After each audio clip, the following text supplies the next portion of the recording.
it's very significant, it seems to me, that people who do not understand that and work against you won't understand what's in there. They won't understand the pictures that depict the human condition. They won't understand it. They're not fit to be the trustees of this gallery simply because of what they did to you. Because if art is about anything, it's communicating our common humanity. It's communicating our strength and our vulnerability and our compassion and our sense of mutual solidarity. That's what they cannot understand, and that's why you need to win. You need to win for all of us.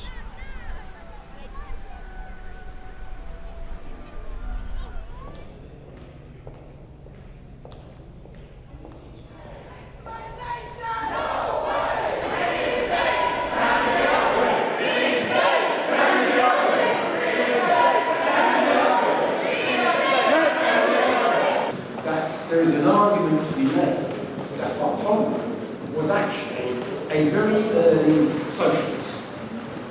What I think is more appropriate is to think of it in terms of possibly the PCS trade union branch. And the devil down here, well, I think it's a bit unfair on the devil myself. I would much prefer to see this as really an embodiment of privatisation. You see the horrible teeth marks here, you see the flaws and so on, and it's not just the outsourcing of attendance in the museum, but of course it stands for something much more significant. Let's face it, privatization is about saving money. And to save money, what can you do apart from affecting the staff, paying them less, and changing their time and conditions? That's what will happen, and experience shows that's what always happens. We see, for example, at the Tate, which is another museum where PCS represents staff, there are people employed by a private company there, and all of them work on 0 hours contract, and they only get paid a poverty wage. They've got no access to proper sick pay, proper pension, proper maternity pay, and basically it's a sort of return to a Victorian era where workers were just picked out when we needed them, and when we don't need them, they just throw back in the street and on the dole.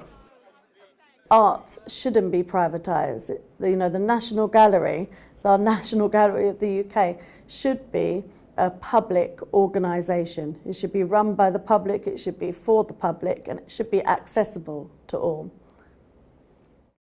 There are a lot of struggles that I'm involved in that are important to me and that I'm passionate about.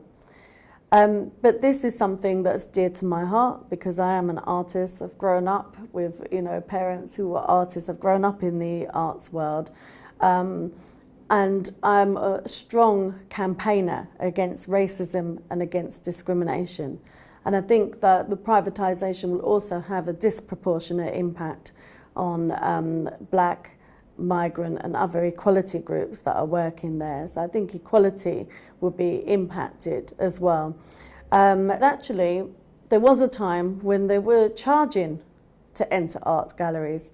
And so when my son was growing up, I couldn't afford to take him to the museums and galleries. I had to wait until 4 p.m, like an hour before they closed, because they'd make it free. So you'd have to rush round for that 1 hour and then wait to go another week to see another bit of it. And what I wouldn't want to see is that become inaccessible to all communities. And if you look at what's happened with the cuts that have happened so far, funding has gone to local authorities. In fact, a government white paper last year stated that by 2015, so this year, there would be no funding at all in local authorities for arts and culture. And arts and culture actually play a fundamental role in breaking down barriers, in promoting equality and celebrating diversity and challenging racism and other discrimination. We've seen private companies who've instructed their staff not to even talk to visitors and give them information. So your job may have been providing information about arts and culture and paintings to visitors, and suddenly you become a security guard in the pure, sense of it. This is actually a different job. You applied for a job to work for the National Gallery. The next day you wake up and you're working for the second biggest security company in the UK. Companies that provide security for football matches, for nightclubs, for refugee centers. We've got no absolute guarantee that the employer may not try to move you to a different workplace. So you may have worked for the National Gallery, next thing you will be working in a nightclub, different terms and conditions.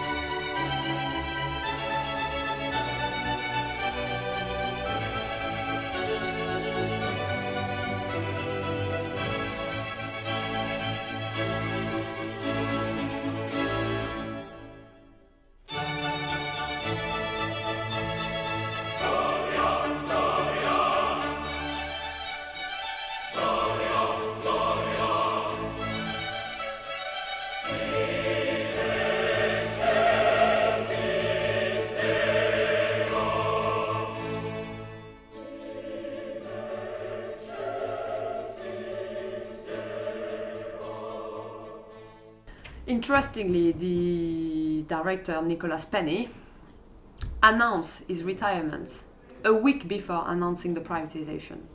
Coincidence? Some may say strange coincidence.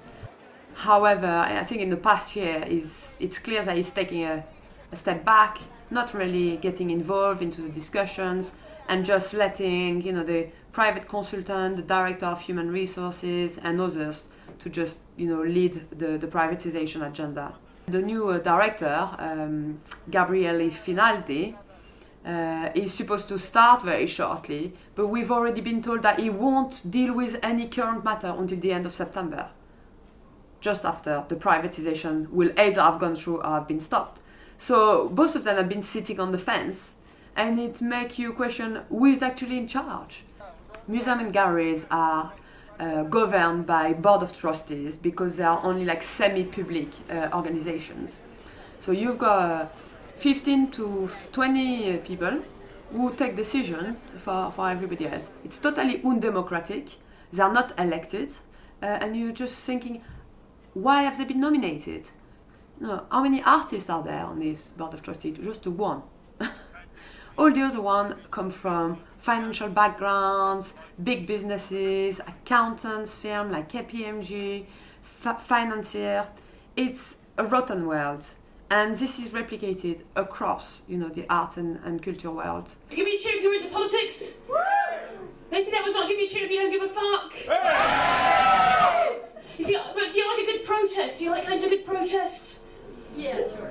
You see, that's why the revolution hasn't happened, isn't it? I'm like, well, it's like, I went to a protest the other week in Parliament Square, and I took my megaphone with me because I've got one. And this is true. I was walking through Parliament Square, and a policeman stopped me and said, "Excuse me, madam, could you tell me why you're carrying a megaphone in Parliament Square?" And so I said, "Yeah, my iPhone's broken." I do feel like with the arts in general, increasingly we're forgetting about the value of art, and we're constantly forced to focus on the financial value of art. And I know that I get that a lot with my work, in that I'm taking it up to the Edinburgh Fringe, and instead of saying what is the show about, people are asking me, what are you doing to sell tickets? How are you going to get more people in the door? How are you going to do this? How are you going to do this? And you're kind of I kind of want to, not that it's not good to sell tickets, and of course if you make art and you want people to see it, and actually maybe you want to make some money out of it, but if that's the focus of the art, then that's just the worst possible thing for art. It's now I've got to make something that appeals to everyone, that's like a cash. I mean, now I'm making an advert, really. I'm not really making art anymore. I'm not making something that's meaningful. And bear in mind that we're talking about running tours of the National Gallery on a private basis. And then that tells me immediately they're going to run the most populist, banal tours you could ever imagine. Because what would be the most populist thing? Oh, let's look at, nudes and the Impressionists that have been done to death. It isn't just the privatisation at the National Gallery. We need a movement that says public services should be for people, not for profit. And that's what we think we need. Candy Udwin is one of our senior representatives at the National Gallery. She's an elected rep for PCS.